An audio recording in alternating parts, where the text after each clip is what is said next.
कृषी विभागाच्या वतीने होडगी येथे तूर लागवड तंत्रज्ञान आणि बीज प्रक्रियेसंदर्भात मार्गदर्शन करण्यात आलं।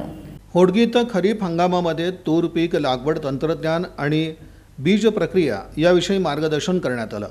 पेरणीपूर्व बियाणांची निवड, बीज प्रक्रिया, 6 फूट अंतरावर तुरीची लागवड करणं, अधिक उत्पादन वाढीसाठी 30 दिवस आणि 60 दिवस या अंतरानं 2 वेळा शेंडे खुडणं, अळ्यांचा प्रादुर्भाव रोखण्यासाठी कामगंध सापळे लावणं, तुरीला कळ्या सुटत असताना निंबोळीयुक्त अर्कांची फवारणी करणं, अळ्यांच्या प्रादुर्भावाची परिस्थिती पाहून इमामेक्टिन कीडनाशकाची फवारणी करणं आदी बाबींचे प्रोजेक्टद्वारे कृषी सहाय्यक शुभम पाचपिले यांनी शेतकऱ्यांना मार्गदर्शन केलं। पाऊस पडला, ह्या 4 झाडाला नाही पडला, माझी 4 झाडं मिळून वाळत पूर्ण प्लॉट का वाढतो।